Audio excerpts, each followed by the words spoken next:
Hello,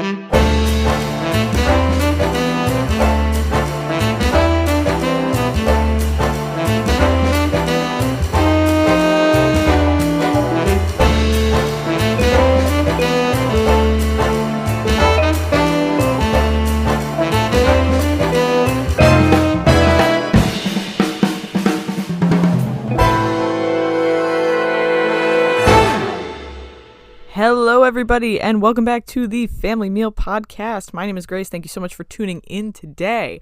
So today I'm going to be spilling the tea a little bit. Hate to say it, hate to see it, but I've been seeing a lot of articles going around on my social media, seeing a lot of people I'm friends with or following, chiming in on their thoughts about indoor dining reopening in New Jersey, in New York. A report came out by the CDC that basically said that eating at restaurants is super risky. Eating, at restaurants indoors is super risky, one of the riskiest things you can do during a pandemic. And so a lot of articles I see are taking that and kind of running with it. And I see a lot of folks repeating that and saying, like, whatever you do not go to restaurants. And I just want to say that according to my analytics, none of y'all have listened to my previous episodes. And it really shows, because if you're a regular listener to the Family Meal Podcast, you understand that while this is not exactly a wrong opinion to have necessarily, and I totally understand where this is coming from, this whole thing is a highly nuanced and complicated issue. And so I'm going to break it down for you today. We're going to talk about the CDC report. We're going to go through and talk about a little and my main takeaways from it, because I think it's important to discuss it. And then I'm going to artfully transition into giving you some information about the restaurant economy, specifically in the United States, and really what the consequences are for restaurants failing, and how you yourself, even if you don't work in a restaurant, might see this manifested. I want to take this moment and this podcast episode to humanize the restaurant industry for you and talk very frankly about what happens if reopening fails nationwide, okay? So this all started because I saw a stupid article. It's not stupid. I'm sorry. I saw an article from the Miami Herald called "Eating Out is Among the Riskiest Activities During COVID-19 Pandemic, CDC Says." So I read the article and then went to the CDC report, as I always encourage you to do. Not to say that people don't. I like to do that. So I read through the CDC article for myself. So it says that it compared about 300 people who sought care and were, for COVID-like symptoms. It didn't say specifically where those 300 people were in the U.S. It just said that they were at like 11 different clinics across the U.S., which I feel is my first point that I want to say matters. Like, well, if 3 of those clinics were in Florida, that's going to be a little different than if they were in New York or they were in New Jersey or, wherever. So that's my first grievance. And then it says they sought care during the month of July, okay, which is also important for our story. So it also clearly says that for most of the people who tested positive and had been to a coffee shop or a restaurant, they were less likely to report seeing all patrons adhering to recommended precautions like wearing a mask or social distancing. So this means a couple things for me. So first of all, we don't know where these places are located, but in late June and throughout July, really the only things that were open at in any states in the U.S. were restaurants and food establishments, and they were not really. Obviously, there were some that were open for indoor dining, but for the most part, they weren't. They were only open for outdoor dining. So these were likely the results of, because they were seeking it in July, this was likely the results of 4th of July parties or summer vacation, not necessarily from this current reopening that we are like only in like week 3 of. Okay, so and reopening for indoor. So I just want to put that out there. I think there's a really important point of data missing here that's like, well, were most of these clinics in states where they never closed and they weren't closing indoor businesses, or were they from places that were doing outdoor dining? And then among that, the point I just read, which is saying those who tested positive mentioned that they had not seen people taking the recommended precautions. Okay, so what that solidifies to me is that you have to take these precautions, because otherwise you really are putting people at risk, which we knew, and I think is, kind of like, okay, that solidifies that for me. We all know that at this point. So I don't want to completely disregard the findings of this CDC study because I think it's really important. And frankly, it's terrifying news if you work in the restaurant industry. So I don't want to at all diminish that because I think this is perfectly legitimate. I just think I'm missing some puzzle pieces here before I can firmly say to myself, we are putting people at such a huge risk that I need to shut the doors of the restaurant. This restaurant needs to close or else, we're going to hurt people. Because to me, this says, well, if you are doing your reopening wrong, even outdoors, and people aren't wearing masks and people aren't distancing, then yes, you're putting people at risk, which we knew, right? But to me, this doesn't solidify yet. Is it so incredibly risky to do indoor at low capacity with windows open, doing whatever you can to keep ventilation open? I don't think it says that necessarily. But the other thing I want to say is there's another point here that's like, they're saying restaurants are the riskiest thing you can do based off of this study. And I'm like, well, there was also no other option. Like, there wasn't a competition here. Like, movie theaters weren't open. Gyms weren't open necessarily, depending on your state, again. So it's like, well, then there's no contest. There's only one thing you could have done to get exposure, or I guess two. You could go to the grocery store, you could go to a restaurant. And if the grocery stores are taking the proper precautions and restaurants aren't, then yes, restaurants are the riskiest things you can do. But what about now that we've reopened a lot of other things? Are gyms going to be riskier? Are movie theaters going to be riskier than restaurants?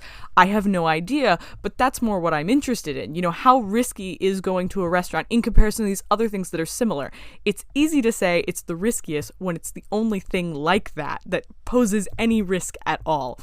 So that's all I really want to touch on about that. I think it's, again, if you listen to this podcast regularly, you know that I always say, eat out to your comfort level, okay? I'm not comfortable eating indoors right now, okay?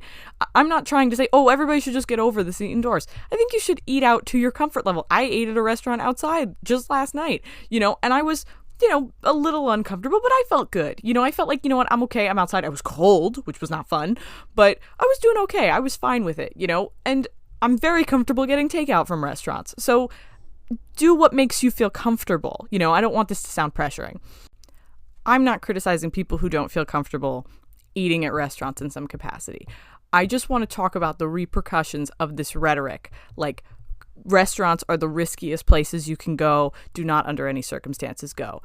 Because this doesn't really address the real issue of what happens if all of our restaurants close. Okay, so I'm going to give you some information broadly about the US. This is kind of basic information, right? So 70% of all US restaurants are single unit operations. So that means they're not chains like McDonald's or Applebee's or Olive Garden or something like that. They are small, individual, one location restaurants. So that means more local, right? More independently owned, right? Small businesses. So think about your own town. Think about where you live. Think about the places that did take out before this pandemic, and think about the places who didn't, okay? Work through this thought experiment with me. Legitimately think of all the restaurants in your town.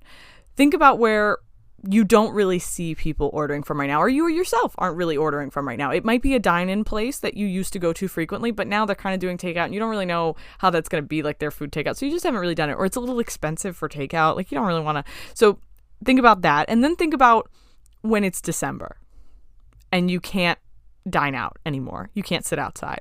You can only sit inside. Maybe it's a really tiny place. I mean, I was thinking about one restaurant in my town that, at max, their capacity has to be like 25. And that means that under the 25% rule, they could have 5 people in their restaurant at a time. Like, you can't survive like that. So in my town alone, I have to think at least half of the restaurants are susceptible to or would be facing, failure when the winter dies. And I encourage you to think through that for your own town. Pizza places are obviously going to be okay. Any takeaway place like Chinese food or, whatever, they're probably going to be okay. But any place that largely depended on indoor dining and did not do takeout before this, they're just not set up for this. And they'll definitely try to do it to survive, but it may not be profitable. They're not prepared for that. So just think through that a little bit and really even look at it and say, wow, a lot of restaurants could be facing closure if they can't do any kind of, dining, like dining outside, and can't sustain indoor dining, or it's just not safe and not profitable. So that's the first piece of information that I want to give you. The second piece of information I want to give you is that 15.3 million people in the U.S. work in the restaurant industry. So 1 out of 6 restaurant workers live below the poverty line, according to the Economic Policy Institute, and the restaurant industry has an exceptionally high turnover rate, 75% in 2018, according to the Bureau of Labor and Statistics, compared with 49% for the rest of the private sector. So that basically means that the restaurant industry looks a lot like a gig economy, meaning it's unstable, it is poorly paid, and there are very few protections for workers. There are unions, but not very many of them. There are certainly not benefits of any kind usually. Sometimes there's healthcare, but very rarely. And you will know if you listen to my tipping episode that actually hourly, most restaurant workers don't make very much. But they are compensated by that through your tips, and so they end up making, minimum wage or above. But that's how restaurants really make a lot of their money, is that they are able to have staff very cheaply, right? And that's not even to mention that the industry is largely held together by the labor of undocumented folks who are paid under the table and sometimes very much exploited. Now, you probably didn't know that because most of the time they work in the back of the house as dishwashers or prep cooks, and they're hidden away from the public. So I don't expect you to know that, but those aren't even included in the 15.3 million that I just mentioned. So we can't even account for how many more are working, and, it's not documented that they're even working there. And now they're the most vulnerable and the most at risk. Now, I could do a whole podcast episode about the exploitation of vulnerable populations in the restaurant industry. And now that I've mentioned it, I probably will have to do that. But I really just want to make this point about how when we talk about restaurants opening or restaurants in general, let's not just think about restaurants that are corporations. Okay, there's a big difference. Let's try to remember that these are not all restaurants are just businesses that are trying to make as much money as possible despite the risks to your health, like McDonald's, which even before the pandemic was a risk to your health. Let's remember that a majority of employees and owners are regular people just like you trying to make a living. For many owners, they have their whole lives invested in this business. And a lot of workers don't have the option of switching employment to another job that would maybe be safer or allow them to work from home. If they did, they probably would, but they can't for whatever reason. And there's a multitude of reasons why. Some have other jobs that are also gig economy based, like a musician. Some of them, they just don't have the credentials to get a job like that. So, you never know, right? Some people, this is just all they know how to do, right? And this is how they make their living. So I think we need to remember that, right? If restaurants fail, again, going back to the main point of this whole thing, if restaurants fail, if half the restaurants in your town fail, if half the restaurants in this country fail, you're looking at 7.5 million people will be unemployed with no other means of employment. And that's not including the people who legally have no other means of employment. That's just the people who legally could work somewhere else. People who can't and don't have that documentation cannot work anywhere else, right? Except in other kind of places where they will pay you under the table, which do exist, in agriculture and things like that. But anyway, so now let's bring it back to Corona, right? So what happens when you have people who don't want to work don't want to take gig jobs in a pandemic? Not for nothing. Gig economy jobs are already perilous, right? Especially in a pandemic when the whole industry could collapse at any moment, right? You maybe would rather just stay on a very stable, unemployment kind of a situation, which is totally valid. And you may also be worried about coming back to work in a restaurant, which if you listen to my This Job is Gross episode, you would also understand that. I've talked about that plenty here about how, you're at a huge exposure risk. No matter how safe your restaurant is being, you're dealing with a lot of people, you're coming into contact with them. Even if you're wearing a mask, even if you're wearing gloves, it is very nerve-wracking, right? So again, if you don't have people coming back to work, then you're going to have the most vulnerable populations who can't get on unemployment. They're going to continue to work. And again, they're still going to be now the most at risk and the most vulnerable. We're seeing that happen in many other fields as well, right? It's the same thing that's happening. A lot of people are talking about schools. People who are in a position of privilege can homeschool their children, but people who need to use schools as essentially daycare so that they can work, they have to send their kids at school. So those kids are the most at risk. What I feel should be happening is that we really need to start investing in restaurant workers. In order to keep them on staff, but B, in order to sustain the industry longer term. So what that could look like is better benefits, i.e. read as any benefits at all, thank you, but also in training people across different jobs in the industry. So, you aren't just a server. You also understand back of the house things. You also understand management things. You also understand, paperwork things. It's really cross-training people so that by the time they've worked there for a while, they're almost invaluable to you as an employee because they've proven that they're capable, but then they've also taken on other jobs and other positions. So God forbid anything happens like this again, they can jump in and fill many roles. It's really an all around, like, you kind of have a little bit of a career in the industry where, you've worked different positions and different aspects of how a restaurant runs really, really well. It could also look like a work-share program, and I've seen a lot of things about work-share programs in other states, and something like that is starting to become discussed around the restaurant industry. Could, restaurants really take up this work-share program? And I think it's really worth discussing. So very basically, what is a work-share program? It's basically that the state government helps you as a business owner across many different businesses. It doesn't have to just be for restaurants. But it provides you an alternative to laying off your employees. So an employer can apply for the program.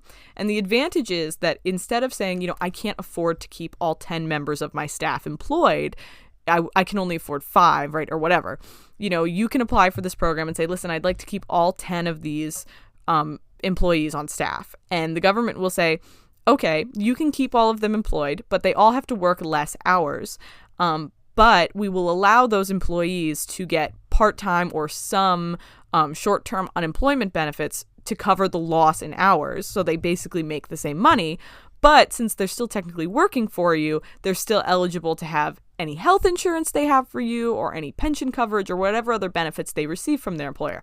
Now, for restaurant workers, this is kind of like, well, we don't receive any benefits anyway, so it's not super beneficial. But I do think the loss of hours, but the recovery in pay is really interesting because under Corona, people don't want to work as much, right? Because again, every time you go to work, you're at high exposure. So you could work less hours and therefore expose yourself less, but you could still be making the same pay as if you were working full hours. So that would mean you work half as many shifts, essentially, because we don't really, hourly is a little weird. So you would maybe work, instead of working 5 days a week like you used to, you would work 3 days a week and you'd be making pay as if you were 5 days a week. Probably not the same. You'd still be making less because if you actually worked 5 days a week, you would be making above minimum wage probably. So for two of the 3 days, you'd be making minimum wage hourly. That's probably what the state would provide you, not like the $12 or $14 an hour a server might normally make.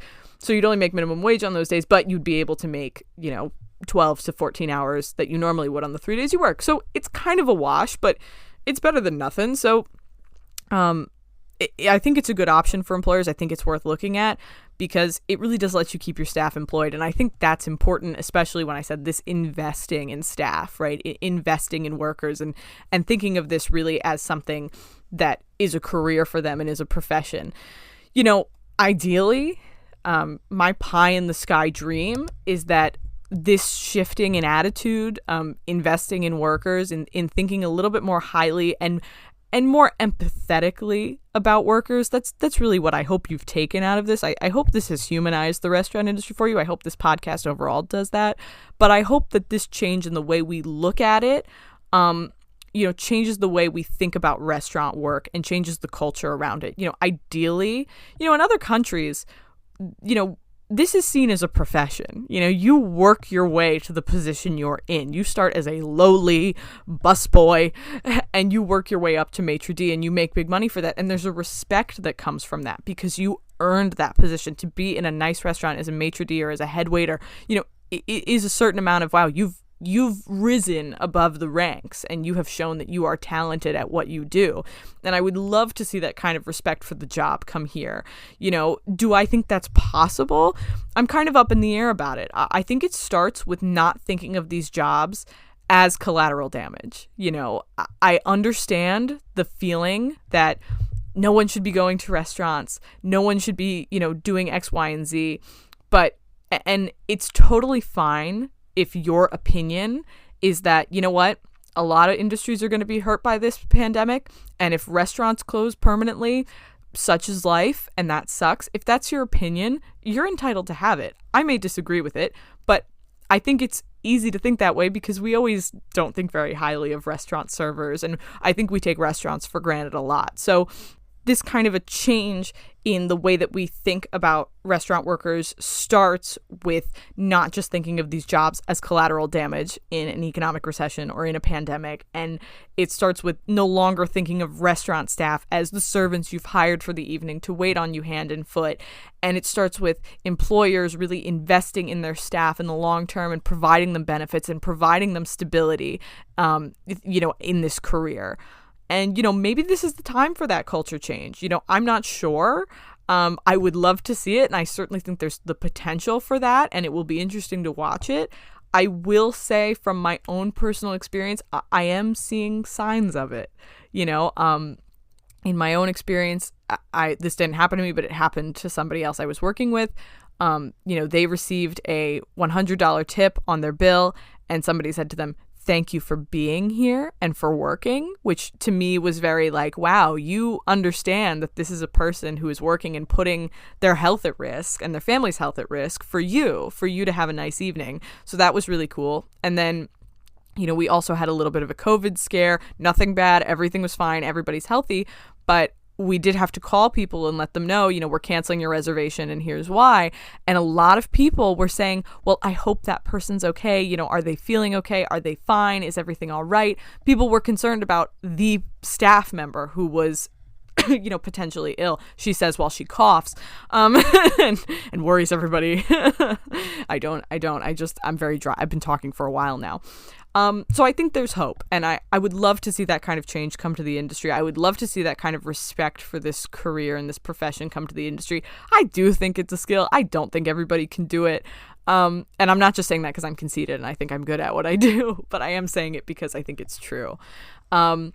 So yeah, that's my big rant about this. All started because one article pissed me off. It's crazy how that kind of thing happens. But I do hope that this has shed some light on, I'm, again, as I said before, I'm not trying to delegitimize either what the CDC is saying. God forbid, I ain't going against what the CDC says.